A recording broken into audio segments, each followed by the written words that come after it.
Where it just jettisoned. Hey there, this is the Small Stuff Podcast. My name is Kyle Roebuck. This is the intro. Let's start the show.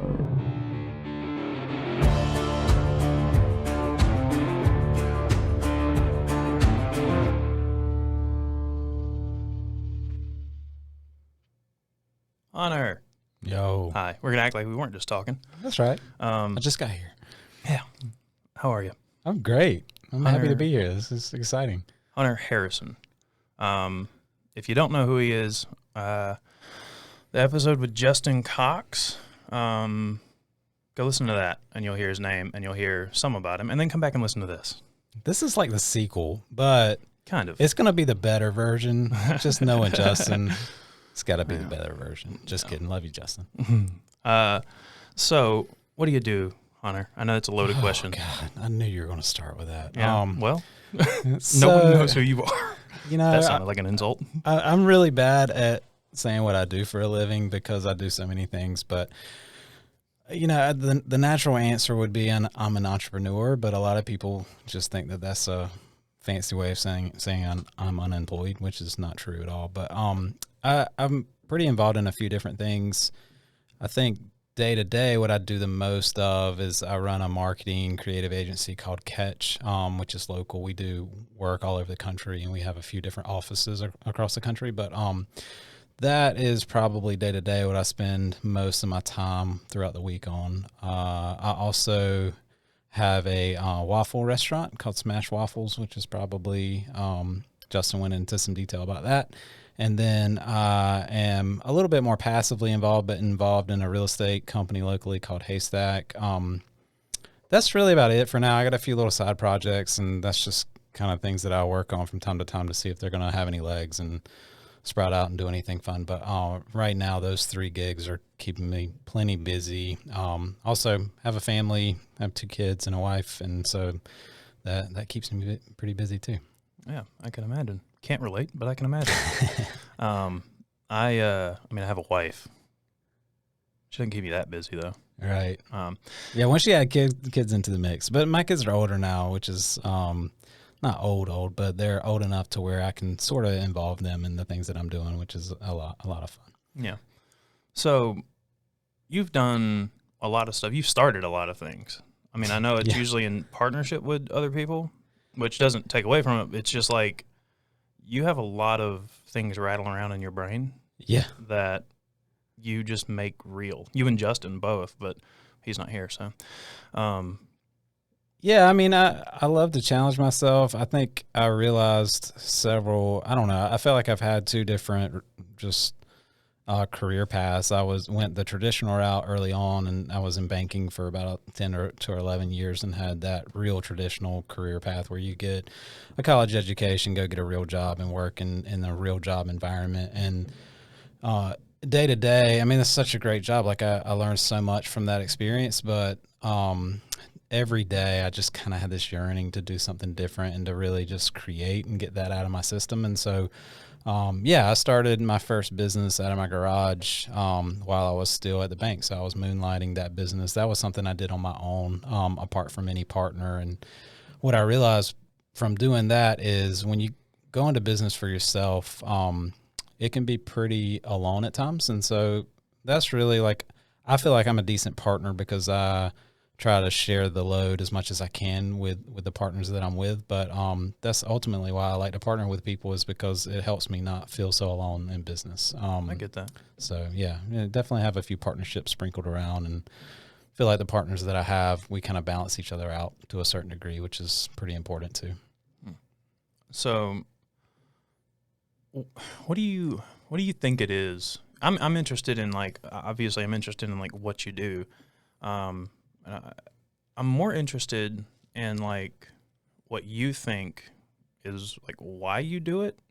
And I'm not talking about I do it because I want independence. I do it because of this. It's why do you think someone like you or Justin, or I guess me in the case of this podcast, are hey, I have this idea. And then 15 seconds later, it's becoming real already. You know what I mean? Like it's whether you're going, in my case, whether I'm going to the computer to go, let me look up, everything I need for this. I really want to do it. And it wasn't really that quick for me. It was like 2 weeks. But, still, it was like, I want to do this. And then 2 weeks later, bam, it's here. Right. What do you think makes that happen? Yeah, I don't know. I mean, that's a load of questions. I got to answer a few different details with that. But I think the ultimate why for me is I think that's something that progressively I started to understand as I just grew up and learned to understand myself a little bit more. And I think that is a question that so many people don't necessarily understand. It's like, what do you want in life? Like, if you can ask that question to yourself and answer it, then good for you. Like, I'm still trying to figure that out. I mean, most people, they can't really articulate what it is they want. They can do it on a surface level, and it's like, oh, well, I want, to have a stable job. But it's like, why do you want that? And you can just drill deeper and deeper and deeper until you really figure out what you want. My rule recently has been, I feel like I can pretty much start anything and not necessarily be successful, but I just have the drive and the perseverance. Like, I will force something to work. I'll do anything to force a square peg into a round hole, and I'll force it to work no matter what it takes. And so that can be detrimental if you're not having fun. So like what my new rule is with anything that I do is it going to be fun? And if it's not going to be fun, then at this point in my life, it's just not worth my time. But it's interesting, like now things are so accessible, like you said, like you can do almost anything and have it started within a couple of weeks. Whereas the first business I started, it was e-commerce business back in 2007, 2008. And back then it was just difficult. I mean, you had to hard code, shopping or cart settings, like checkout settings. And now, I mean, you can start a Shopify site in a day and get it rolling. And so back then it was just, it took a little bit longer. And so I've kind of experienced that length of time. And now it's like, man, so like there's so many different things that I could do now because it's just easy. Everything's at your fingertips for the most part. So yeah, that's kind of my rule with the why is like, is it going to be fun for me? Is it going to be something that I don't have to force myself to do? And if the answer is yes, then I'm pretty mildly interested in it, more than likely. You said it was easy, not, and I agree with you. Because if you have, as long as you have access, like for your average person, you have access to internet of some sort, even if it's like a public thing. I don't know if you have there's a public Wi-Fi somewhere, right? You can do like whatever. Yep. You won't, like I was telling Justin, I don't know if you listened to the episode, but I was telling him that I had an idea for a chicken nugget restaurant. Yeah. Just Nuggets. It's actually Just Nugs is the name. As if it exists. And that the more and more I'm around people like you and Justin and Luke and the people Brittany, the people associated with, that group, I guess, you know what I mean? Yep. That circle. The more I'm around you guys, the more I'm inspired, and I realize all of you are normal. Like, there's nothing about you. I don't know if normal is the right word. Well, we're not exceptional. I mean, well, I say, you know what I mean? You're just a normal person. Right, right. All of you are, you come from the same thing. Like Justin telling the story about like his dad being a plumber, and he was working with him, and that's what he thought he was going to do until he was like in his early 20s or something like that. And hang on real quick. Yeah, you're good. Got to turn those notifications off. Yeah, emails. It's, what was I saying? Justin, we're kind of normal. Yeah. It makes me realize that, like, you literally, Luke said something to me at a New Year's Eve party. It was actually, you were probably there. You just didn't notice me. It was going into 2020, I think. And Haystack was having a New Year's Eve party at Uptown. Yes. Okay. I actually wasn't there, unfortunately, but yeah, I was pretty involved in getting it all set up and stuff. So I'm glad you were there. And well, it was awkward because like he invited us, and I was like, okay, cool, yeah, awesome. And then I got there and realized this is like a company thing. This is weird, right? And we just sat in a corner, like me and Crystal, and Luke came and talked to us. I didn't know him that well at the time, but while he was talking to us, I hadn't really gotten my photography stuff like off the ground yet. Like I was doing it, but it was like struggling, Right. you know. And not that I'm not now, but you know, You made significant I'm progress. better. Yeah. Yeah, progress. Yeah. And I was trying to pick his brain a little bit, even though he was working. And he said, once you realize you can just do anything, it becomes a lot easier. It gets smaller. Yeah. You know? Yeah. It doesn't seem like such a mountain. And being around you guys, it really just makes me realize, like, yeah, that's true. You can just go do it. It's just a matter of doing it. Look, I'm notorious.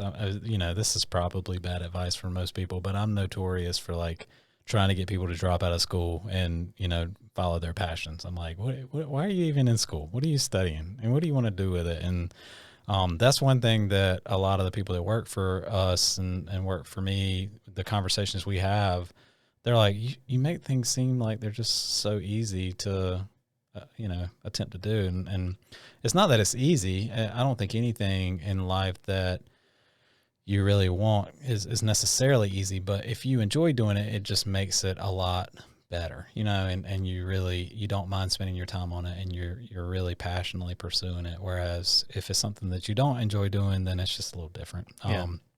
But yeah, I mean, that's my take on just about anything, even like capital intensive things. I think Smash is a great story for that, because the traditional way of starting a restaurant is you find a building, you spend all this money on a build out. You haven't even tested your product yet. You don't even know if somebody likes your food.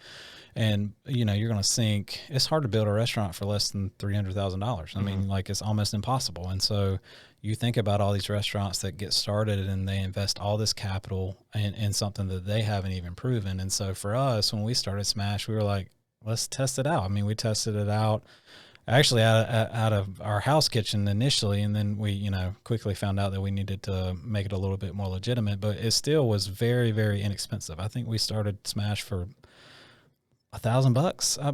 I think Justin put 5 in and I put 500 in, and we just kind of hit the ground running. And so, like, for me, you know, $1,000 is a lot of money to certain people, but and even to us at the time, it was a decent chunk.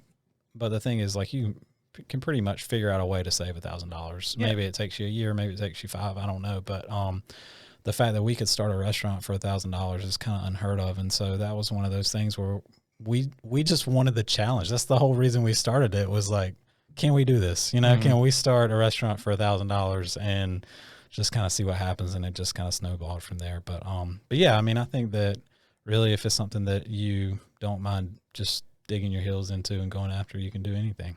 Yeah. I think that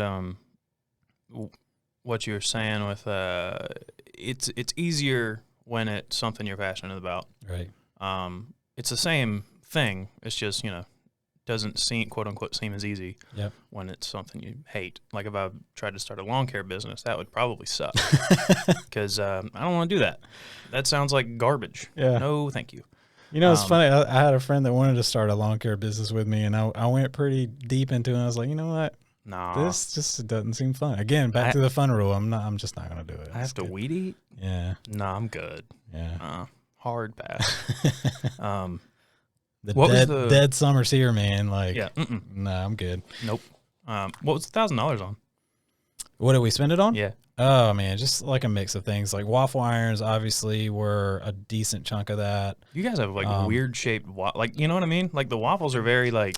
Yeah, it's evolved a lot. I mean, they've always been this small, rounded shape, but we started with like consumer grade irons. Like they were, I think, $150 irons. We got 2 or 3 of them, and then, you know, just like ancillary things. We had to buy, you know, things to make the dough and stuff like that. And then, you know, we had to incorporate, which is, you know, you got a filing fee, stuff like that, but just not anything fun. Just, you know, I think the funnest purchase that we had was the actual waffle irons, you know, going and spending a decent amount of money on some nicer waffle irons.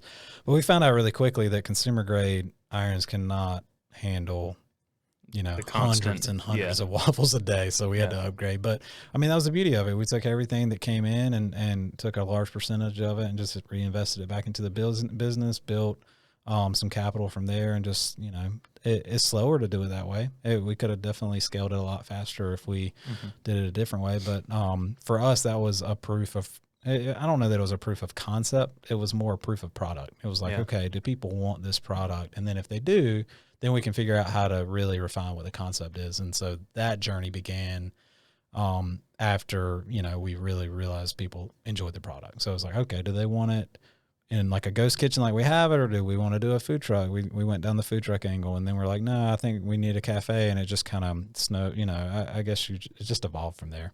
Yeah. I tested my chicken nugget theory on Crystal. Okay. She really likes chicken nuggets, and her sister who came over to like braid her hair, I think. Yeah. And I think I did a pretty good job. Yeah. Yeah.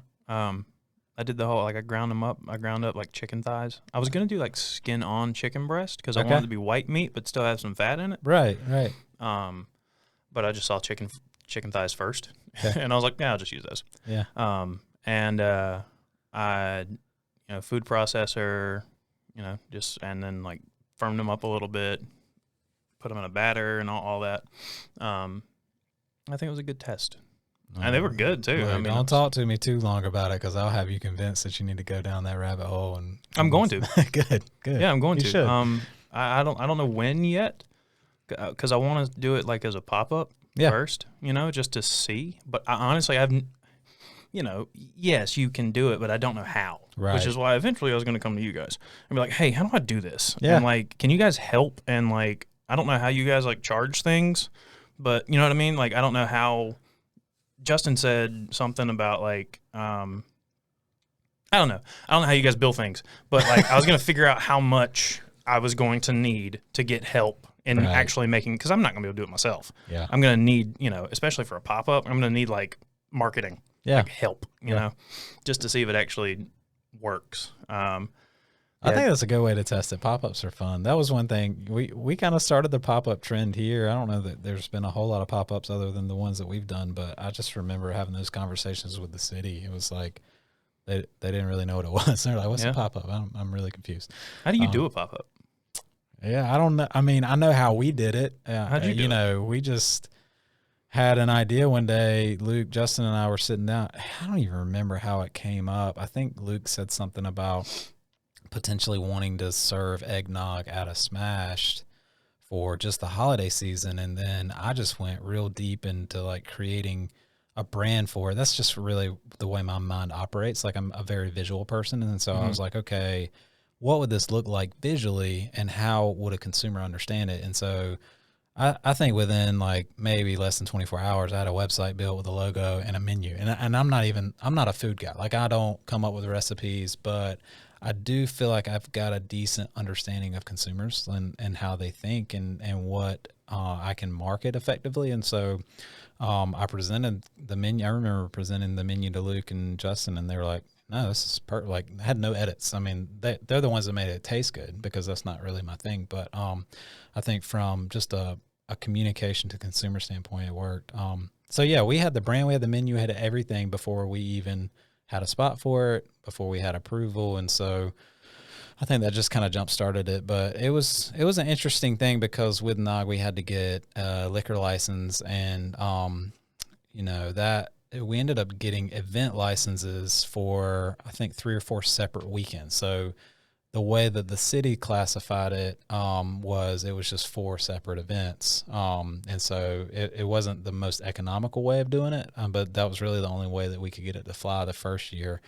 And then the second year, we were fortunate to find a spot that already had their alcohol license, and so we just kind of piggybacked off of that. But yeah, I mean, that was really the biggest hurdle. I mean, if you're doing nuggets, you don't really have that hurdle. You've got a health department hurdle, which is going to be the most challenging. But if you can find a kitchen where you prepare all the food, and then you're just selling it somewhere else, I think you can probably effectively bypass that. So yeah. I think it's just like knowing the hurdles and just being creative enough to say, okay, but how do we get around them? You know, like in a responsible way, but like in a loophole way. Yeah, I mean, you know, I don't think that we did anything squirrely. It was just like, okay, I know this is new, and there's no rule written for how this is supposed to happen. So I'm real big on rule breaking. I just I've never liked rules. I'm a bit of a rebel, not in a bad way, but I like to test the limits when I can. Yeah. Ask forgiveness instead of permission. Yes, 100%. Me and Crystal are opposites there. Right. I am very much. I think it might be a guy thing for the most part. You know, like majority. Like we do tend statistically a bit more reckless. Yep. And that's definitely apparent in me and Crystal's relationship because I'm like, yo, let's go do. Oh, here's a good example. So school is out. Right. We were riding around. I didn't want to just sit here. And so I was riding around legitimately looking for like a park that didn't have a lot of people there because I wanted to swing. Okay. Like I wanted to play. Dude, swinging's fun. Yeah. You know?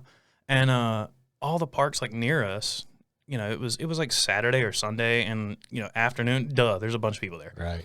And so I was like, damn it, man. And so I was like, you know what, I'm going to check one more thing because I grew up right down the road from an elementary school. Okay. And I used to ride my bike down there, Yeah. even when school was in. And like, I wasn't there at that point. School was in, but it was like, you know, 5 o'clock or whatever. Nobody's there. Yeah. So I'd ride my bike down the street, go around the school, and just play on the playground. Right. And I was like, well, I know there's an elementary school down there. Right. You know. And so we drove over there, and I found like just behind, like I didn't have to sneak through anything. The gate was open and all this stuff. So I just like went back there, and Chris was like, I don't want to. What are you doing? And I was like, what are you talking about? We talked about this. What? We were going to get on the swings. What are you talking about? Hey, there's no sign. There's got to be a sign, you know? Like, if there's no sign, then you can do whatever you want. There was no trespassing sign. It's just a public school. I don't know if that really matters, but, like, the gate's open. Like, what are they going to – the worst thing you're going to do is come in and tell us to leave. Right. You know? Right. Okay, bye. Sorry, my bad. Imagine if they arrested you for that. I got to come bail you out of prison for swinging. Yeah. Well, look, I got a swing set in my backyard, so if you ever need a free swing anytime, just hit me up. You can. I'm a heavy dude, man. Hey, it's all right. You ever flipped a swing set? Did you ever do that as a kid? Swinging too hard? I tried multiple times. I never was able to get it. I got the legs to where they would like leave the ground, but never flip. Yeah, I was a fat kid, so it wasn't that hard for me. I mean, like, you know, I'm a fat. Where'd you grow up? Belvoir. Do you know where that is? Yeah. Okay. I didn't know if it was like in Greenville, an elementary school around here, but that's Northwest Elementary out in Belvoir. Okay. Yeah, we lived like a quarter mile down the road. Yeah.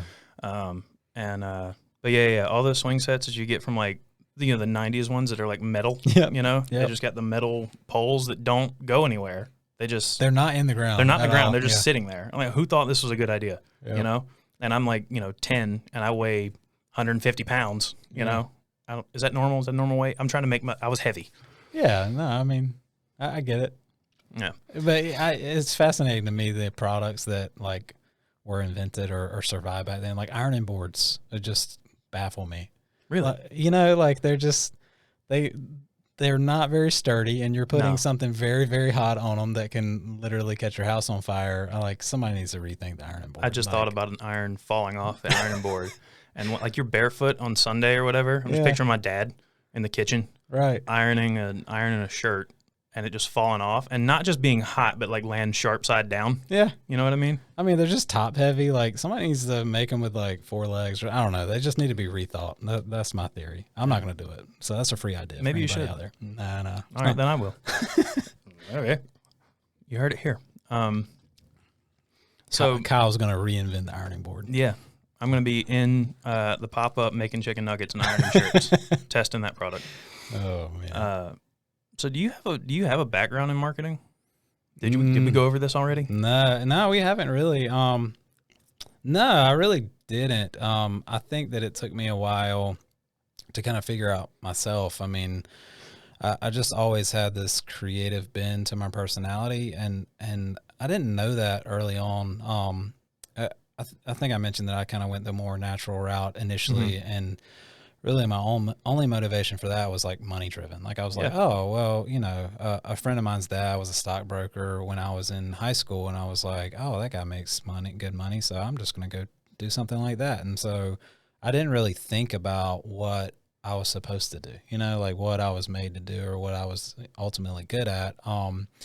And so I remember like things that I would be involved in. Everybody would just always say, "You're just so creative." Like, and even at the bank, one of the banks that I worked at was a startup bank. And within like a year, I started running their marketing department. While that wasn't even my role, it was just like, "Hey, you're naturally pretty good at this. Can you help us?" And because we're a startup, a lot of us wore different hats and it just kind of worked. And so that was when I really started to discover, hey, and I don't even think I'm good at marketing as much as I'm notorious for thinking different. Like I just like am my brain just naturally challenges the why for a lot of things. And so it just, I think that opens the door for creativity to kind of come in and take over. And so, I definitely am creative, but I don't know that I'm necessarily a marketing guru as much as I just think different. But yeah, so I think that was, on this journey of self-discovery, I started to realize, oh, this is something that not only I enjoy doing, but I could probably kind of refine my skills in. And so, I'm one of my really decent good friends back in that time period in my life was a graphic designer. And I remember like, I would just go hang out at his work and just watch him work. I was just fascinated by it. And, so he got me into design and got me into like, taught me into buying my first Mac. This was back when everybody had PCs. Now, it's probably 50-50, if not more so on the Mac side. But I bought my first Mac, started just kind of playing around in Adobe Illustrator and Photoshop and, just kind of went from there. And so that was when I started my first business, it was really, I started the brand first. And then, I guess I didn't. I think I actually made the product first, but the product really and the brand happened all very close together. And so like, that's just how my brain thinks about things. It's like, okay, can I make a product that also has a brand that is something that's memorable and marketable? And so, I don't know. It took me a while to figure it out, but ever since then, it's definitely like I've learned to kind of refine it a little bit. Yeah. I'm absolute dog shit at making logos and stuff. Yeah. I grew up, I've always been creative, like the creative person. I was the weird kid of the family. And always into art and stuff like that. Drawing was my thing. Like I could draw you a logo right now, but putting it in that thing in the computer, can't do that. Yeah. Is that your phone or my phone? Whose phone's ringing? Oh, sorry. Ringing? Yeah, no, you're all right. Okay. I just want to make sure it wasn't like Crystal calling or something. Yeah, I'm kind of the opposite. Like I used to do art class and was somewhat artistic as a kid, but I'm much better at simple design, which, is weird to say, but I can't do like really detailed illustrations or even a whole lot of freehand art. And that's just how my brain thinks. I just think about things very simplistically. And so, I'm able to take a concept and really simplify it into a logo. I mean, I'm probably better at logo design than anything. So, that kind of helps with building your own brands for sure. I might have you, redesign this one, the podcast logo. Yeah. Just because I don't have a goatee anymore or long hair. You do look a little different. Yeah, I do. Yeah. I'm also probably like at least 10 pounds heavier. So we got to redo it. Yeah. Every time I gain or lose weight, we got to redo the logo. I'm notorious for that. Like don't be surprised if like 2 months from now, you can see that I'm smaller because I'm getting tired of being this size. I won't even recognize you. You just like change your appearance. Every Christmas. Yeah. I look different. You go to the family's house that you haven't seen you in like 6 months or something like that. Like, who's that guy? Yeah. And my hair is either longer, completely gone, shaved on the side. I've got 15 new tattoos. I weighed, 50 pounds more or 50 pounds less. Yeah. Yeah. I did that I was trying to find who I was, for a long time. I went through a cowboy boot phase for a while. Oh, did you? Yeah. It's just, that's why my legs are so white now. I used to wear shorts and flip-flops. Okay. Everywhere, all day, all times of the year, unless it was like snowing outside. Like I have a cousin he wore flip-flops at his wedding. Yeah. Like he's not a shoe guy. He's barefoot at his desk. I was the same way. Right. I had a flip-flop tan that would rival that of most sorority girls. Like it was mint. And then I started wearing boots for some reason. No clue why. And that requires jeans. Right. And so I wore jeans and boots for like 2 years. I I don't know Your what. legs didn't see the sun for 2 years. No, and they Jeez, still. man. Have you ever seen me in shorts? I don't think so. You haven't, Yeah. because they're still very. Oh God, did I unplug myself? No, No, I no, didn't. I can hear you. You're good. Ah, Them boys yeah. my shoes look like my feet.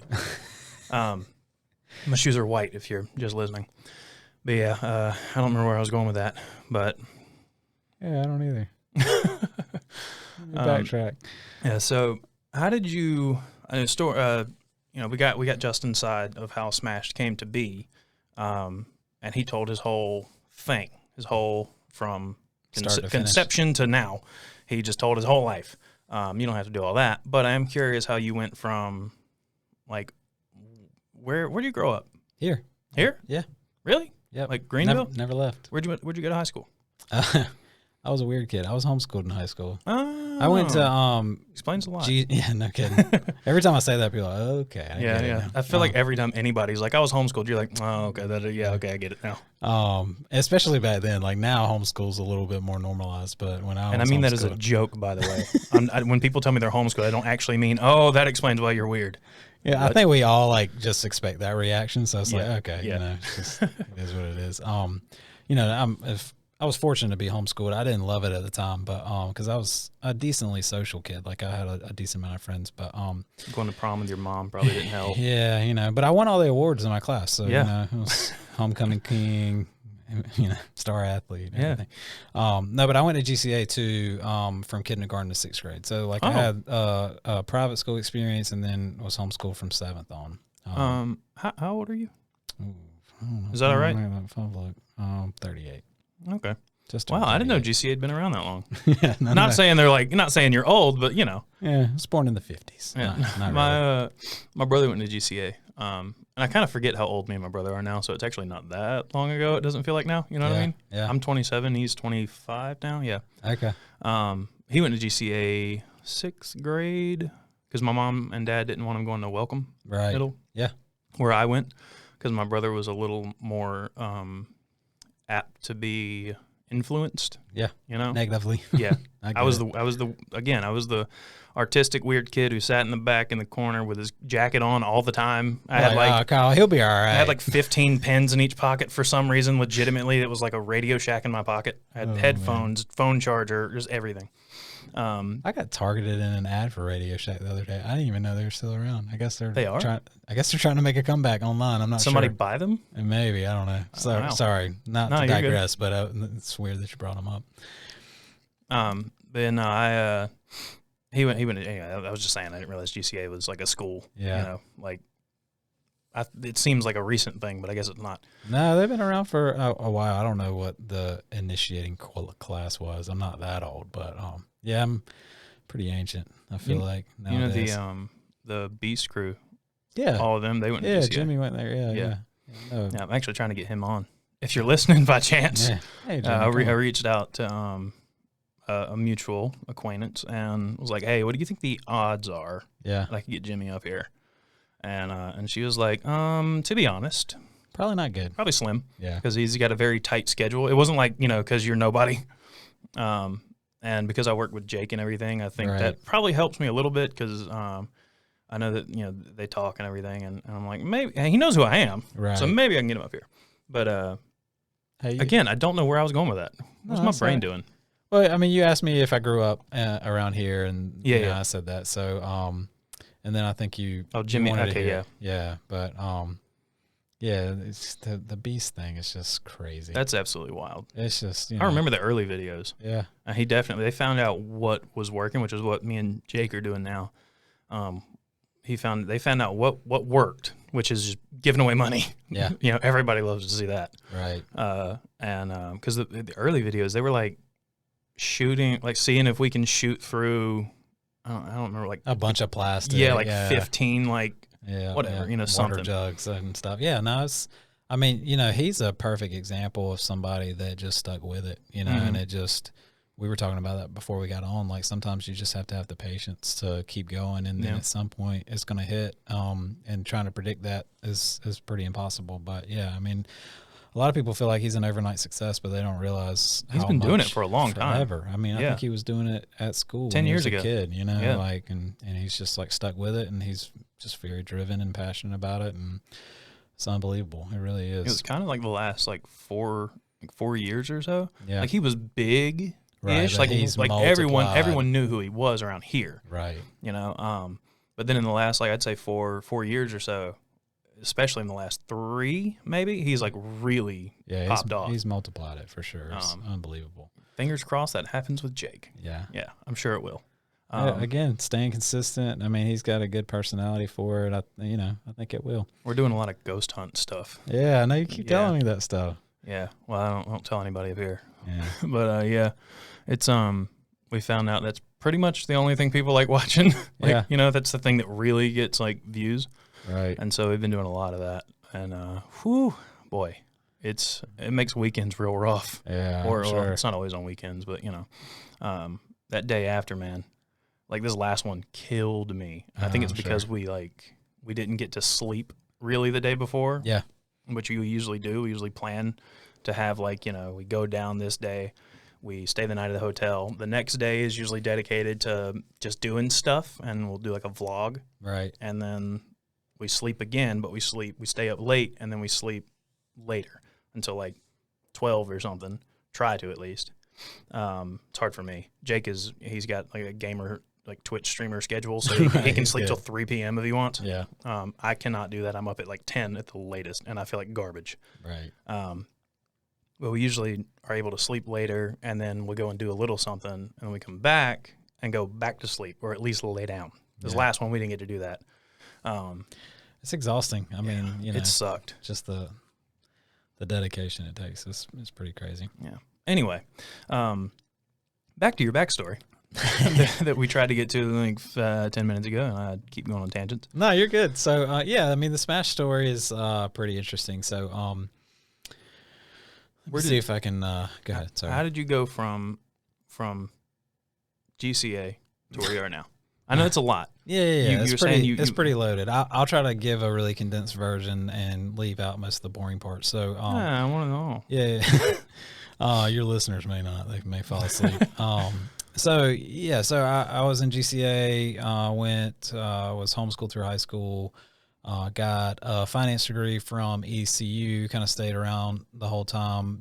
I think I mentioned it, just did the very natural progression. Yeah. I was working, I had to put myself through school. And so I was working 3 jobs while in college, didn't really get a whole lot of time to party and have fun, but, so I was doing that, and one of the jobs that I was working at was a bank. And so, you know, I was getting a finance degree, was already working at a bank, trying to get relevant experience. And then when I graduated, I just naturally got hired on as a management trainee. So I went through that whole thing, had a banking career where I progressed very naturally through that. And I would, you know, classified a decently successful banking career. You know, started as a teller in college, went to be a branch manager, then went to be a commercial lender, then went to be a regional lender. So I was covering here to the coast for a bank. So that was like this one career path that I could still be on and probably, you know, be decently well off. But I was just, I don't want to say I was miserable. Like, I mean, Bored? You know, I think I was bored, you know. Yeah. I think banking, I think anything corporate related just has a way of sucking the life out of you on a day-to-day basis. But one thing that I loved, and this is really what gave me a taste for entrepreneurship, is I work with business owners almost all day, every day. And so I would see them be successful in what they were doing. And I'm like, man, I really want to do that. And so, started my first, you know, I think I said this, I started my first business out of a garage, but that was an iteration of multiple ideas that I would have. Like, I would have these invention ideas, and people kind of knew me as this guy that would just have these crazy ideas. And so I would go down these paths of trying to invent products. And I'll never forget, the first product that I wanted to invent was a rotating beach chair. And this is just like a classic story in my past. So we would go to the beach a lot, and I would just notice these people would get up and try to follow the sun with their, you know, people laying out, trying to follow the sun throughout the day. And I was like, it's kind of annoying to have to get up, you know, reposition your chair 3, 4, 5 times throughout the day. Like, why don't they make rotating beach chairs? And so I started having conversations with engineers about how this could work. And really what we settled on was the easiest way to do this was to build an attachment that would latch on to any beach chair. And so I was like, okay, that's pretty cool. That's a smart way to do it Yeah, too. yeah. It was a good way to test it out. And so I remember ordering, and again, this was probably back in 2006, maybe if I had to guess. And so trying to find things like that online were not the way that they are now. Like I don't even think I think Amazon was still just selling books. You know what I mean? Like it was a bookstore. So you are old. Yeah. No kidding. So I remember finding a snow saucer sled. So almost like an upside down bowl. Okay. Yeah. Or a bowl that you would, go down a hill with when it snowed. And I was like, oh, that'd be cool. I'm going to like strap a beach chair to this saucer and I'm going to take it on the beach and it's going to spin in the sand. Obviously, that's definitely going to work. And so I bought it. It was this giant yellow saucer and I had a green beach chair and I just like bolted it on. And, in my head, it was kind of cool, too, because I could fold the beach chair down onto the saucer and drag it behind me. So it could also be like transportation for like, beach toys and coolers or whatever. You just drag it through the sand. And so it was a pretty brilliant idea to me at the time. And so I got it, I put it together, and then I remember taking it down to the beach. And I was like, I was so excited to test it out. I was like, this is going to be my first product. And I think I was like 20, I was a kid. And so I take it out there and I sit on it and it doesn't move an inch. No. Like, I was like, this is not the way that. Did it just like sink into the sand? It just wouldn't move. I mean, like it would move fine if you got up, but I think the weight of me and trying to like position my legs and I could get it to move, but not easily, So, so that was like a great example of me just having an idea, taking it to a certain point, and then just saying, nah, I'm good. I'm going to go on to something else. And so I think the first idea for me that really kind of popped off was I had a bracelet idea. I essentially invented a bracelet that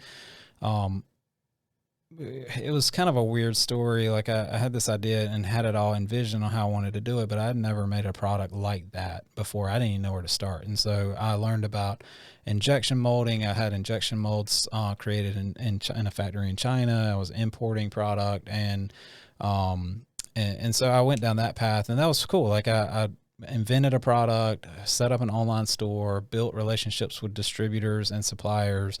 And in its heyday, it was, I think we had it in like 400 or 500 stores across the country. So like that was, like a pretty mildly cool success story. Just learned so much about business through that idea because I knew nothing about inventory management. I knew nothing about importing products, inventing products. I was just like, hey, let me just kind of go down this path and try to pick people's brains and get it to where it's working. And then I was like, man, I'm going to turn this bracelet product into an apparel business. And so I started like printing t-shirts. What was this bracelet? It was called Minmark. It was like it was a religious based bracelet that, I was really tied into like a bunch of churches and stuff like that. And so I was like, I know I can sell these to churches and probably some bookstores and stuff like that. So, but yeah, I mean, we picked up Books A Million carried it, Hallmark stores carried it. I mean, we had some pretty big retailers that carried it. It was cool. Like we had a few famous people wear it.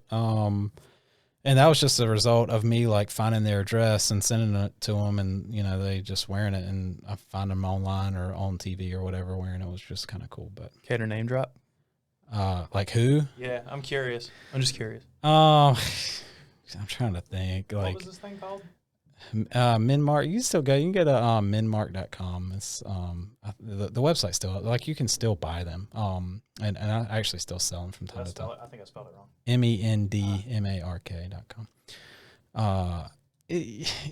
So one of the biggest like wow moments, like we're talking about celebrity stuff. So the coolest moment for me was so I had this bracelet and back in that time, American Idol was the biggest show on the planet. Like, everybody was watching American Idol on whatever nights, Monday, Tuesday nights, I think. And so I remember thinking, if I can get a few contestants to wear it, that would be cool because they're on TV every week and some of them get eliminated, but that would be pretty neat. And so I ended up shipping a couple out to some contestants during that show. And the guy that ended up winning the entire show wore it almost the entire time. Cool. And so like that opened up a lot of press opportunities.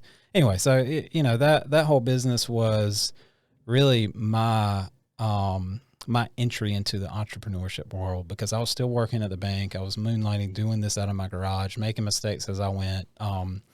And so that just scratched my itch and made it worse. So I was like, okay. So the second business I started was really more accidental. At the time, so I'm sure most people remembered the Vine app. But when Vine came out, I've always I just have loved to create. And so when Vine came out, I knew that I could use it as a creative outlet for me to just have fun with. And so I downloaded it the first day it came out, and I was already fascinated a little bit by stop motion content. I would watch some stop motion videos and stuff on YouTube, and I was like, man, this platform really lends itself well to creating stop motion, because the way that the app function is, you would tap the screen and it would capture a little bit of video, and then you would, you could hold it or you could tap it again or whatever. And I was like, man, if I could just like tap and then move something and then tap and then move something, I could probably create a stop motion video. And I didn't really know much about stop motion, but I knew how it worked. Like I knew the animation process. And so I think the second night that after Vine came out, me and my son made a Lego stop motion. It was like a Lego Batman stop motion video.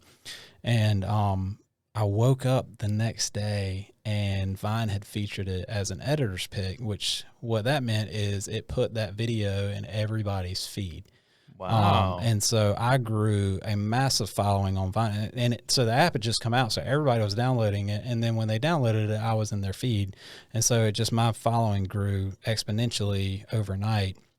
And I started getting all this press, stuff like I remember one article was like, hey, the top 10 people to follow on Vine. And it was like Jimmy Fallon, Paul McCartney, I don't even know, like major celebrities. And it was like Hunter Harrison. I'm like, what is going on? How many followers did you have? Do you remember like a rough number? No, I mean, like, so I was never on the comedy side, which was like millions of followers, but I mean, I had probably 100,000. I don't know. That's pretty good. Yeah. I mean, that's a lot, dude. But the thing about it was the content that I was making was very brand friendly, because like brands didn't really know how to create Vines. And so within like a couple of weeks of me doing this stop motion stuff, I started getting some major brands reaching out. And so like I remember the first brand that reached out to me was kind of a smaller scale brand, and I was like, yeah, I don't know. And we just had some conversations back and forth. I had no idea what to charge, but I made something for them. And then the second brand that reached out to me was Bank of America, which is a massive brand. And it was a little bit of a conflict of interest for me because I was still in banking, and I was like, oh man, what do I do? Like, I don't want to turn down this work, because this could be like a completely new business for me. Do it and just see if you get fired. So I don't know, my ethics kind of take over in some of those situations. So I ended up finding a guy on Vine. His name was Frank, and we had very similar styles. And so I reached out to him, didn't really know him. We followed each other, but I was like, hey man, can we talk about something? And so he was based in Texas. And so he was like, yeah, sure. And so I hopped on the phone with him.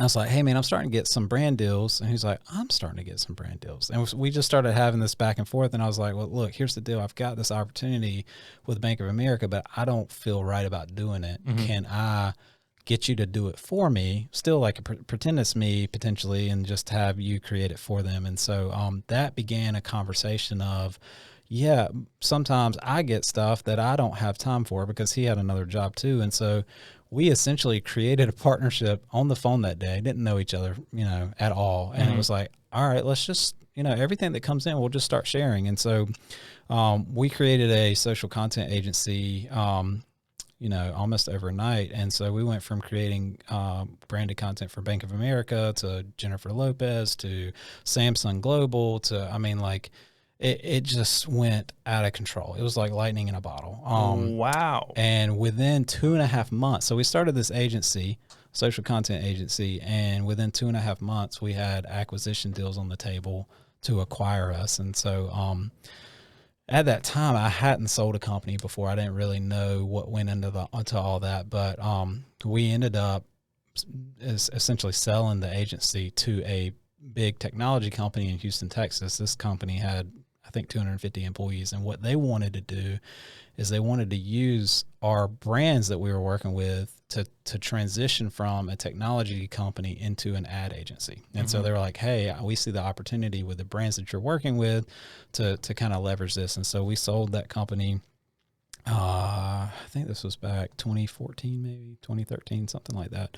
But yeah, I mean, it was a crazy experience. I mean, and these brands were flying us all over the country. Like we were creating, content for, I mean, the biggest brands on the planet, some of the biggest events on the planet. I mean, they would fly us out to, major sporting events, National Football Championship, Final Four, National Rugby Championship, which I didn't realize was such a big thing, but it's a massive thing. And then, we'd have other brands like InStyle magazine flew us into New York to Time Magazine Studios to record content for them. And I was just so over my head. Like, I mean, I'm sitting in one of the coolest photography studios in the world, utilizing equipment that I had no idea how to use this lighting. Like, I'm not a photographer. I'm just like creating dummied down phone content. Anybody got an iPhone 8 that I can use? Yeah. Because this isn't gonna work. Oh man. So yeah, it's pretty fascinating, just sequence of events, but definitely lightning in a bottle for me. But one thing that, I don't know why I always leave this detail out, but because we specialize in Vine content, we essentially evolved into Instagram video content. And then when Snapchat came on the scene pretty hard, we were like, okay, we've got to transition into Snapchat content, because we essentially were emerging platform specialists. And so it's like we would figure out these emerging platforms and we would just start creating content for brands, because brands didn't understand it. They're like, hey, we don't know how to make Snapchat content, or we don't know how to make Instagram video content. Like we're used to making commercials that are really overproduced, but we don't know how to make your dummy down cell phone stuff. And so Snapchat was very difficult for us to grow influence on. So we were trying to, create good content, but also grow influence at the same time.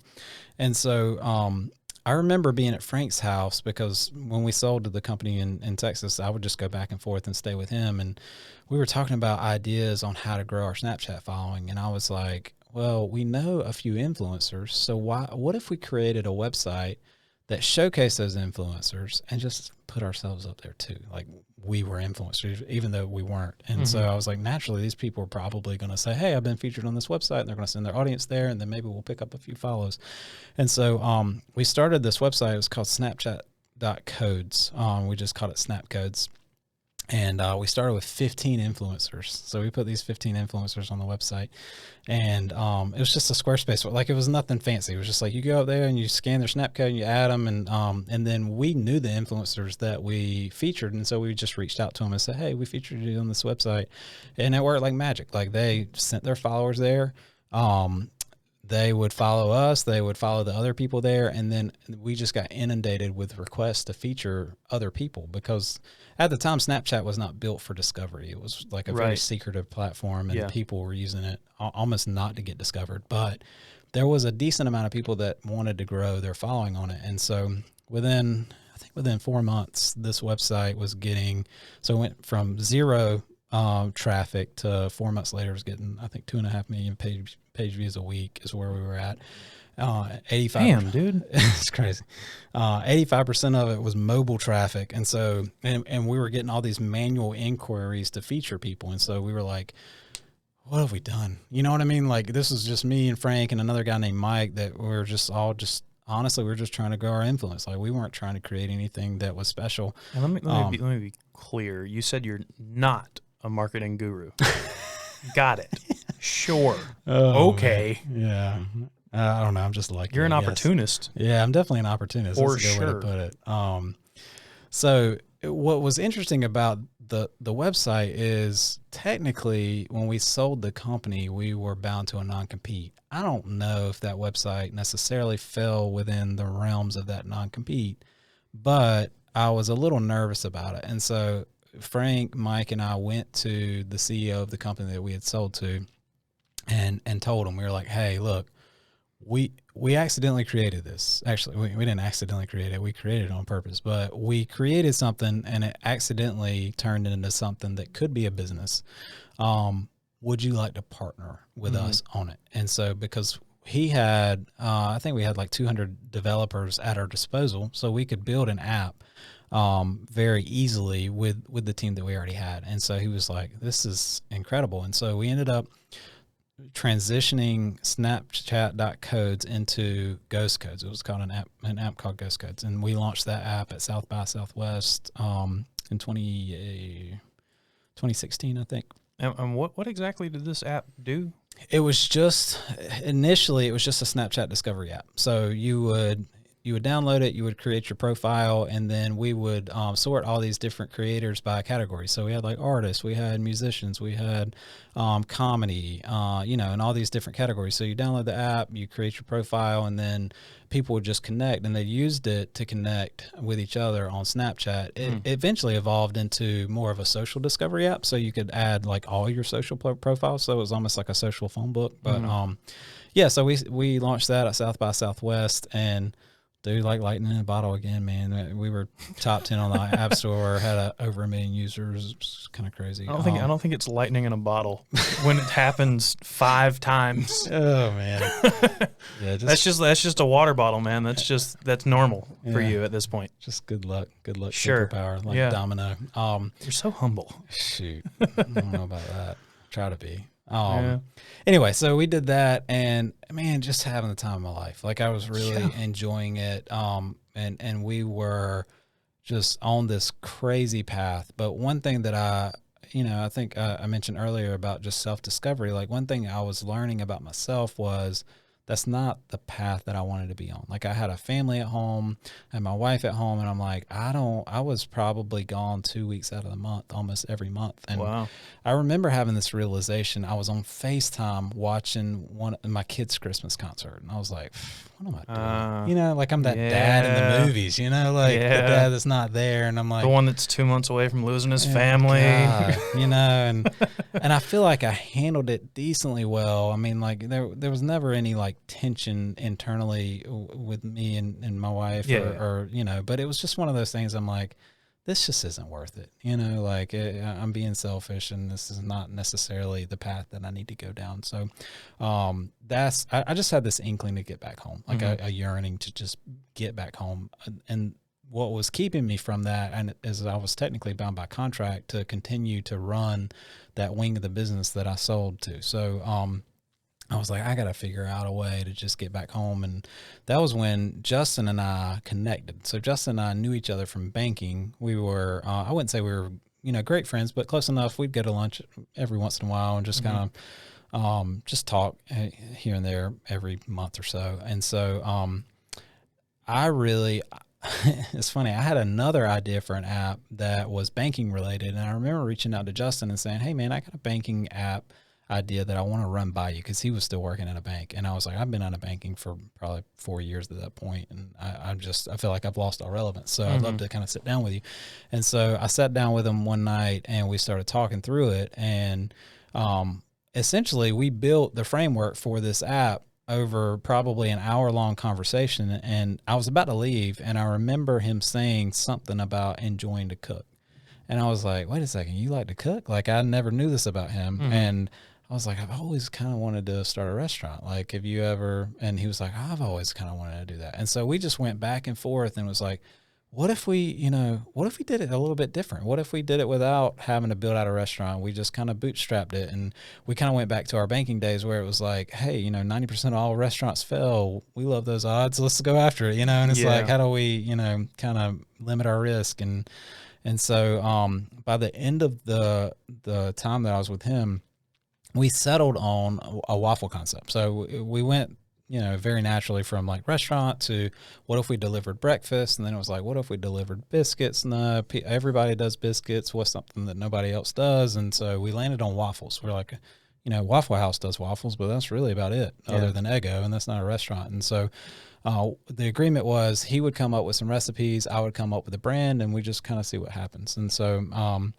I remember going back home, building a website, developing the brand Smashed, and And I came to him with it, and he was like, you know, it was just kind of like, man, this is awesome. Like, this is crazy. Like, this may work. We're doing this. Yeah, we're going to do it. And so he ended up, you know, we made a few waffles, put them in some, it was around Christmas time. So I remember we went out and bought T-shirt boxes. So like that you would like put shirts in to wrap as like Christmas gifts. He said you guys went and delivered them to like. Yeah, just dropped them off. A bunch of businesses. Yeah. How many did you make? Do you remember?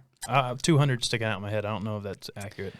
We did have somebody that bought them as Christmas gifts for their clients, and so I remember like we had a few hundred that we actually had purchased. But you know, the first time when we went to just drop them off, I think we dropped them off at maybe a dozen or so businesses. We were just, and again, we were just trying to prove it. That's really my theory on anything is like, the market will always tell you whether or not it's good. And if you don't get that initial pop on something, then, and I think that you say I'm good at marketing, it's not even that I'm good at marketing. It's like I'm great at testing things. It's like, all right, let's test it. There's a million products that I've tried to put out there that don't work, that never see the light of day, that you'll never hear about. And I just like, I know when to pull the plug. And I'm like, I'm not going to be married to an idea just because I think it's a good idea. If the market doesn't think it's a good idea, that's all that matters. Then it's probably not one. So, and that was the conversation I had with him is like, hey, if we can just go test it and see what the response is, then we'll know, you know? And so we found out pretty quickly we had to shut the site down within a couple hours because we were making them out of his kitchen and we just got inundated with orders and we weren't ready. So we paused the website, found a commercial kitchen that we could operate out of. And freaking Justin, I mean, like he's crazy. I mean, you'll come to learn this. You probably already know this. He was like, I'm going to quit my job. Like he's out there, man. He's more energetic than I expected.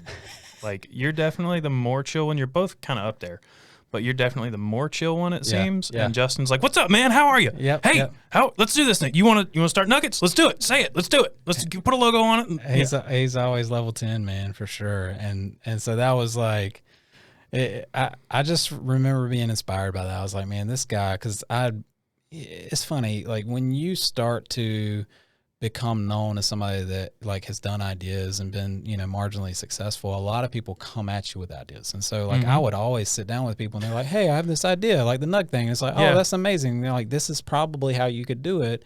And I would try to help them, and 90% of them would never do anything. They're just like, okay, yeah, that's cool. And they just would never take the advice or just like never take the jump. And that was the thing about Justin is like, he was like, all right, I'm quitting my job. And I'm like, whoa, like I didn't want this guy's blood on my hands. I was like, hey man, I don't know. Like this may not be a good idea. And he's like, he was like, it's all right. Chloe's got it. Yeah. He's with like, Cincy. But you know, and Chloe's like, she's an unbelievable success story too. But at that she's time, good at putting her face out there. She is always, she's always got like 60 stories on Instagram. It's like she just goes through her day and she's like, hi, click. Yep. She's got all those dots at the top of her stories. Like, Jesus. It's crazy. But at the time, she wasn't as successful. Like she was doing well at Cincy, but she was still working a job in nursing. And so I didn't like know that. they weren't they weren't as like financially stable enough for him to just go and say, I'm going to quit my job. So like, it really was just like, a sacrifice. Bro, what are you doing? Yeah, it was crazy. And so, I just remember him doing that. I was like, well, dude, I got to figure out a way to get out of my contract. Yeah. This is like, so anyway, we worked it out. Like he quit his job. Had a really good mutual, good deal for getting out of my contract. Like I owed the guy time. He owed me some money. We came to mutual terms and we went down this Smash Waffles, rabbit journey hole. Together. It's pretty crazy. Yeah, that's cool, man. Like I said before, you're both very inspiring, you know. Like I don't know, you know, what your situation was growing up, but the fact that Justin came from something that sounds similar to what I did, you know, and that can be said about two guys that I idolize is the right word. Do you know who Rhett and Link are? Yeah. The YouTubers, Yeah. I don't know if you've followed them much lately or if you're just kind of like an off and on person, but I literally watch them all the time. That's the show I watch every day if it's on. If right now they're doing like 3 a week or something. Yeah. They're YouTube summer. OGs, man. They've been around for a long time. I didn't know until maybe a few years ago that they're from Fuquay Varina. Really? I didn't know that either. So I think they were working in Fuquay when they started the channel. They were in like just some some abandoned building that they turned into an office that like Link's father-in-law owned or something. Okay. You know, and they grew up in Harnett County, North Carolina, which is like what's the actual town? Bowie's Creek. Yeah, Bowie's Creek. Yeah, Bowie's Yeah. Creek. They grew up in Bowie's Creek, and listening to them talk over the years and listening to I've got that book, which is one of the coolest Christmas presents I've ever gotten. That's their novel because I'm a huge fan of them. If I ever get to meet them, I will freak out a little bit, unless I'm there to work somehow. A little bit. Yeah. But that's one of they did like a fiction novel, and Crystal got me that for Christmas, and it's a song. Like I was like, oh, cool. I'd already listened to the book. I was like, oh, sweet. Now I've got a hard copy, and she's still looking at me, and I'm like, what? Like, what? And so I'm like looking, and it's a signed copy. Yeah. And I was like, that's so cool. Like just knowing that, like, I can tell that's Sharpie. Like that is, they held this. Yeah. And that was really cool, which sounds like I do idolize them. Yeah. They own like a whole, like they're not just like two dudes now. They were. Right. But they've got. It's a business, dude. Mythical Entertainment. They've got like over 200 employees. Like it is a whole thing, like a warehouse in Burbank. Yeah. They bought Smosh. Right? Yeah. Mm-hmm. I couldn't remember if that was I think it was Smosh. I don't know anything about Smosh, to be honest, except for when they mention it. Right. But it's people like that, you know, you guys, them, Jimmy, you know, these people that are just, they come from the same dirt that I come from, you know? Yeah. And they're there now. And that, you know, that's kind of what has made me do what I do now, you know. I was a little more cautious than Justin when quitting my job to do the photography. I was forced into it, basically. Like I got too busy and was taking too many days off, and it was like, look, guys, I'm either going to quit or you're going to fire me, and I feel like firing's probably going to come pretty soon, so I'm out. You know, you're probably better off getting fired and getting some severance, honestly. But you did the right thing. Damn. Yeah. I was like negative 60 hours. Like that I was just not, the city doesn't do, I worked for the city. Okay. The city doesn't do negative time. Yeah, I get like it. a lot of other places will do negative time, and you just basically pay them back, you know, if you leave or something, and you haven't made it back up. And I don't know if it was negative 60, but it was a lot. And I just kept getting approved, like, to take these days off. And I was like, all right, cool, you know, great. And then they realized what was going on. Nobody was looking at it, apparently. Yeah. The city's very organized. It took them a little bit, and they talked, my supervisor talked to me, and I was like, oh yeah, I thought it was cool because it kept like getting approved by you. Yeah. Like what? Like this isn't my fault. I wasn't like chastised or anything. They liked me. But yeah. So I was basically like forced to leave. So I'm a little more cautious when it comes to that kind of stuff because I am worried about money. Yeah. Most of the time right now. Just because, you know, I don't want to go back, you know, not that I grew up terribly, but I'm in a better place now. Right. And I don't want to go back. Yeah. You know, and I've slowly realized that actually it's hard to move up. It's also hard to move down. Yeah. You know, it can happen, you know, it can happen overnight, but the likelihood of that happening is you're probably okay. Right. Homeostasis is a thing that seems to go across. I think I've realized that it just kind of is across most things. Most things don't like change. Yeah. You know, it's easier to continue the same way you are. Anyway. I'm wired different, man. I kind of like change, which is I like change. It's definitely strange. Like, you know, most people aren't wired like that. For Nature sure. doesn't like change. Mm-hmm. Nature, society, like big groups of, you know, things don't like change, you know, because the whole river's flowing this one way. You know, it's hard to turn around as a drop and go the other way. That's right. You know?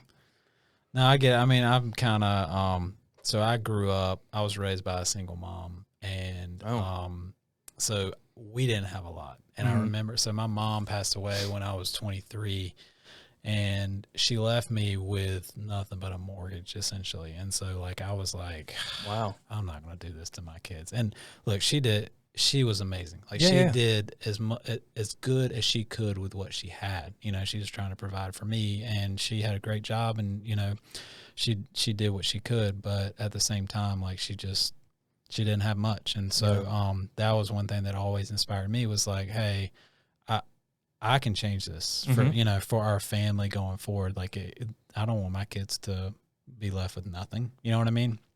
And so that's one thing I've tried to be a lot more mindful of as I've gotten older, is just legacy. You know, like what you leave behind is what's most important. Yeah. And it's very rarely anything money related as much as just like pouring into other people. And so, you know, that's really what I've tried to do more of. But yeah, I mean, you know, all similar stories, coming from next to nothing and just making something out of nothing.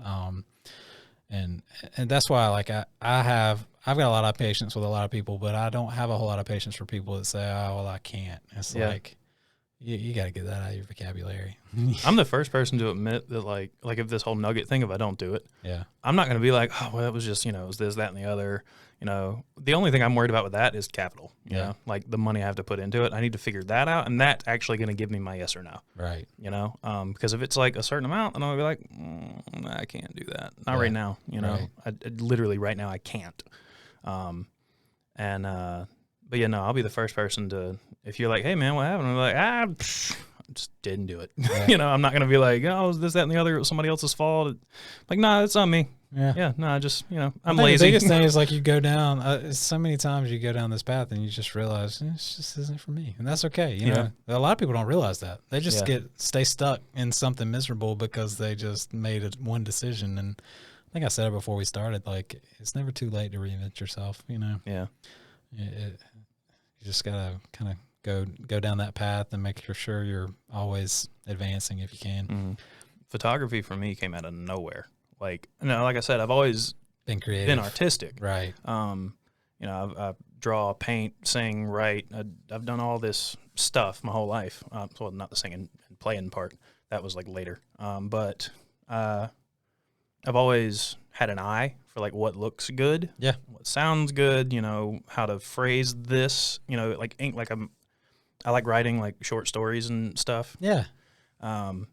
And I've actually thought about like writing short stories and then creating a different podcast. I was about to say, you should turn it into a podcast. Just short stories, yeah. Maybe like 3 an episode, or maybe just 1. Maybe they're just short, you know, a little 15-minute thing on your small commute to work. Yeah. Anyway, that's an idea that I forgot about until just now.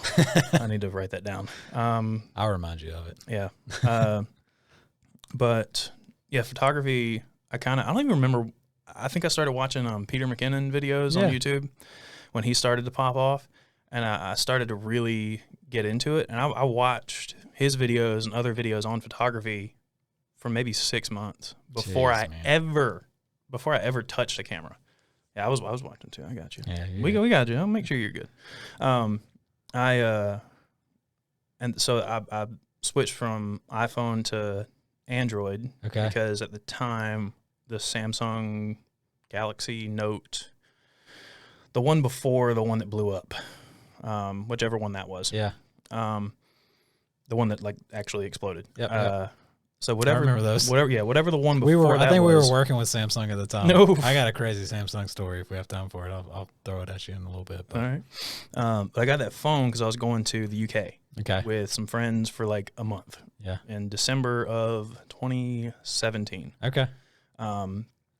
And I started, I think it was 2017. Anyway, I started taking pictures with that phone, you know, because I had like a manual mode and I kind of understood how to do that at that point. And that's when I started experimenting a lot with that kind of stuff. And some of the stuff I got while I was there, I was like, this shit looks pretty good, pretty decent. Yeah. You know, for somebody who doesn't really know what he's doing, and it's just a phone camera, you know, I'd make them black and white because it makes it 10 times more interesting right out the gate.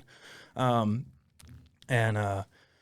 I was doing a lot of that, and so that kind of just, I really enjoyed it, like street photography when we were walking around. It was a little awkward because at times people would look at me, and I'm like, I would be pointing the camera at them, they'd be like, and, you know, just stare at me. Right now, like, what are you way doing? More normal. And I'm just like, yeah.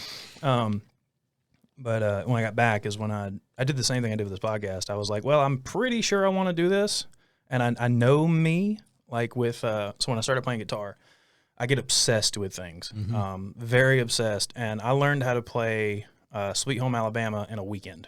And I literally, I went from not playing guitar to being able to play that song in the span In a of couple days, yeah. Yeah. I'm very obsessive compulsive too, so I sympathize with that. The- I think you almost need that, that Yeah. drive to It's do fun. things. It makes life more interesting. Yeah. It's exciting. As long as you're obsessed about the right things. Yeah. If it's the wrong things, it can be Yeah. pretty detrimental. But I have a hard time with either keeping my attention on something or wanting to change it pretty soon after I start. Right. And so with guitar, it was like I had my first guitar, but I was like, it's okay. It was a nice guitar, but it was all right. And I immediately like wanted a better one. Yeah. Because I outgrew You felt like you needed it. I too. outgrew that one Right. pretty quick. And the same thing happened with, I wanted to make sure the same thing didn't happen with the camera because I didn't want to like spend $600 Right. and then immediately have to turn around a month later. Spend a few thousand. Yeah. And so I was like, I used to go by this thing and I've kind of altered it a little bit over the years, but buy nice, don't buy twice. Yeah. Buy the nice thing and you should be able to ride that for a little while. Right. Especially Especially if talent, because talent trumps anything. Like it's like, golf is a great example. Like a good golfer can take a crappy set of clubs and still hit it a mile, straight. But, if you're a good photographer, you can, like, you got these Polaroids, like you can take amazing photos with those. You don't need fancy equipment all the time. Yeah, it's something I talked to Haley Manning about that. You know her? She's a photographer from around here. Okay. We were just talking about how like the photographers who are around here, I used to be worried about phone cameras getting better. Right. I was like, oh Right. God, Yeah. everybody can do this now. And then I realized very quickly, oh no, they can't. Yeah. You have to either have an to, eye for it yeah. or you don't. Photo composition's tough. So anyway, the camera I bought, I spent like $1,500, which was a ton of money at the time to me, for that. And I was like, this is definitely gonna do. And then like 2 months later, I was like, damn it, I want a better one. Like I actually ran into the limitations of that camera pretty quick. Right. It was a Canon 80D, which is great when it's sunny outside. Yeah. But it is garbage, like hot dumpster fire in low light. It is terrible. Yeah. And so I had to, like, because I was getting hired for stuff, I was like, I need to upgrade because professionals aren't walking around with this one. This is like a prosumer Right. camera, Yeah. Anyway, You've come a long way, man. Your stuff's great. I try, So man. good. I try. I try to get better every single project. Yeah. Every single one. The next video I do for you guys is going to be better than this last one. Yeah. 100%. Because I'm You gotta do obsessed. some smash ones, man. I'm down. The one you sent me, I literally was watching. I was like, the meme I sent you. Yeah. I was sitting there. I went crispy. Like it was. That is crisp. That is nice. But I've been lucky enough with photography. I was worried about this, like especially after I've invested a certain amount of money. I was like, what if I get bored with this? Because that happens. Like with everything I've done up to photography, I was like, nah, I don't really want to do it anymore. I'm bored. Like music, I got to a point with music where I was recording like songs.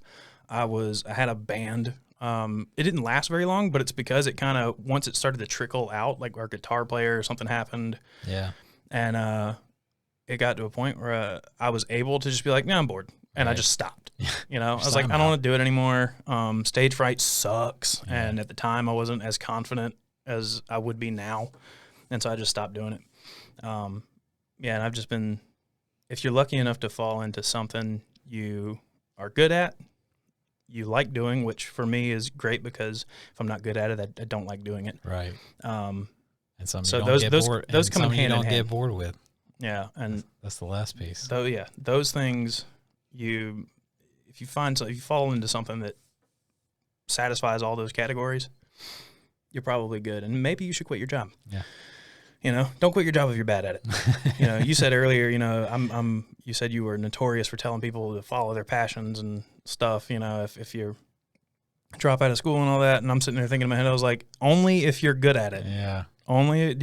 If you love to sing and it's all you do, but you sound terrible, you sound like a cat dying, Right. probably don't pursue that. That's Maybe don't. that's probably a good point. Unless it's like a comedy thing. Yeah. Oh, but I was going to ask you, are you on TikTok?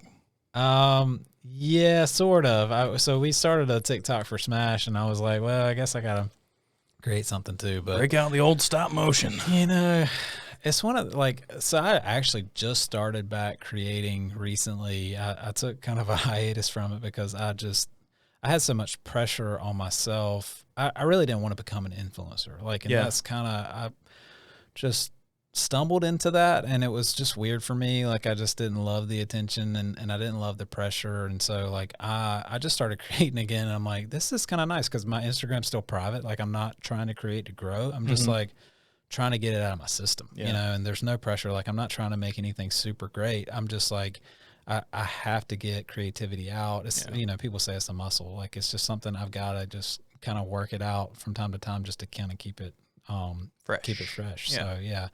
No, I've been told by multiple people I really need to play up the TikTok angle. I don't know. If you don't want to be an influencer, don't, because TikTok, you can blow up pretty quick. Yeah, it's not really by accident. Yeah, I don't really want to grow it. Which means it'll probably accidentally happen. But for you, you're gonna get your 10th lightning in a bottle as soon as you log in. It's gonna strike one more time. Not again. Yeah, no, it's a good thing. I've definitely been fortunate. There's a car guy around here, Rayhan. I've had him on. Yeah. Yeah. Well, I know Meredith. I know Meredith. I know Ray. Rayhan too, but I know Meredith a little better. They're awesome. He's on TikTok. I think and I could be wrong, but I'm pretty sure he's got over 100,000 followers. Yeah, he's got a lot of Instagram followers too. Yeah, he's a big deal in the car scene. Yeah, it's because he owned. I went to go. I was talking to him about T-shirts for the podcast. Okay, and I went over to his house because he does license plate frames, and he started doing T-shirts and stuff. And I was like, let's see if we can do something here. And I went over to his house, and it's like a car lot, man. Yeah, it's not even like a big house or a big yard or anything. They're in a neighborhood, and I'm like, dude. There's not an HOA here, is there? Because if there is, they're cool. Yeah. Because there's 15 cars in his driveway, 3 on the road. It's a lot. I think he's got 25 times more shoes. I don't know if you've seen his shoe collection. I haven't seen it, but I've heard. It's like a whole room in the corner. Yeah. The office where he does all his stuff. It's just in a corner. Yeah. But your Samsung story. Oh yeah. Let me hit that real quick. We'll wrap up. So this was when I was still in banking when this happened, and this was the story that really made me take what I was doing seriously and essentially made me quit my job. So I took my own advice. It took me 10 years to do it, but we were already creating content for big brands. We were already creating content for Samsung. Mm-hmm. And what would typically happen is they would send us a phone and they would get us to create content for that phone, and then we would package it up and send it back to them. And so we got an email from them saying that they wanted to hit us on a conference call, and we were talking to Samsung in Korea. So this was 2 a.m. my time, I think, which was normal business hours for them. So I'm got my laptop at the kitchen table with sort of dressed up business casual at 2 a.m. It was kind of funny. But so I remember getting on a conference call with them, and they're like, all right, we got to create some content for a new product that's coming out. And I was like, okay.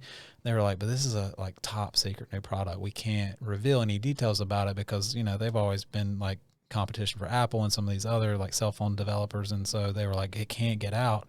And we're like, no, that's fine. We'll sign an NDA, whatever you want. And just send us the product and we'll make some content. And they were like, no. Here's the deal. We've got to send 2 of our people out, and they're going to keep the device on them at all times. Like Pulp Fiction style with a briefcase. They had a briefcase handcuffed to them. And so they're like, we're going to send these people out to your studio, and they're going to be there for a week. And I'm like, I'm creating content in my garage. I don't have a studio. We were totally faking it too. Yeah. And so I remember I'm just a yes person with these things come up. I'm like, yes, we'll figure it out. Yes, we will do that. Just put it on us. And so I was like, all right, Frank. I was with Frank. Frank's in Houston. He's in Texas, and I'm here. I'm like, I got it, dude. I got it all figured out. I'm gonna fly you in. We're going to rent out a studio space. I'm going to put our logo up everywhere like it's ours. And we're going to fly these people in. I'm going to take a week of vacation, and it's going to work. I got it. And so I found the local studio space, did all that, printed up the logos, made it look like it was our space, flew him in. We went to the airport, picked these guys up. They had the briefcase with the cell phone. Took Were the they week nice? off of work. Did they like talk to you? Yeah, no, they were super nice. There was a little bit of a language barrier. Yeah, I mean, yeah. they spoke a little broken English, but Picturing them in black suits and you know, sunglasses, so- just not talking to you. I don't know what Seoul or Seoul, South Korea looks like, but flying them into Greenville, North Carolina, they're probably like, where are we? Yeah. This is like nowhere land. So anyway, we have them here. I can't even remember what hotel they stayed at, but they're here a week, and we created content for them.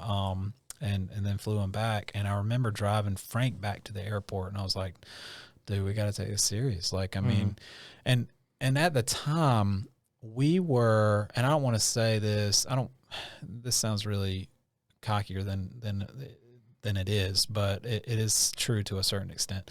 We were inventing influencer marketing. And I say we, it was a large group of Viners, but not as big as it is now. Before Vine, there was no such thing as social media influencers. Yeah. That I knew of, and I was pretty tapped into that space, or at least influencers that were getting paid. And I remember we were all talking together. So all these Vine influencers were like, we don't know what to charge. What are we going to charge? And so I just remember doubling it every time. And so the first Vine I made for a brand, I was like $500. I don't know. And they're like, okay. I was like, oh, that was easy. And so the next Vine I was like, $1,000. And they're like, okay. And so it was like 2,000. And we got to the point we were getting $10,000 a Vine. Damn. Just like clockwork. And that was when they just was like, I don't know. And then we could back down to like 7,500, somewhere in that range. But it was like, this is insane. Like, this is 6 seconds of video content. But for them, like for Samsung and some of these major companies, like it's a drop in the bucket for them. And it just it opened my mind to a whole nother level of business that I never knew existed, with just massive companies. So, but yeah, that was kind of that thing that just was the catapult for us. It was like, okay, I'm going to take this serious, and I'm actually going to go all in and try to take my own advice. So. One last thought. Have you guys ever thought about marketing for influencers? Is that a thing? Do you think that could work? Yeah, I mean, so definitely so.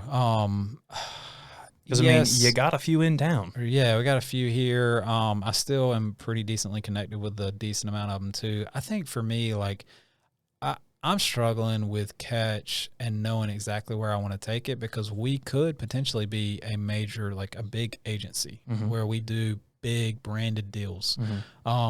But really the whole reason I started Catch originally was I wanted it to be marketing support for ideas that I would have. So like Smash pays Catch to help market Smash. You know what I mean? Haystack pays Catch to help market Haystack. And it's like, okay, if I can get a few of my other like internal brands paying into the agency, then everything kind of scales together.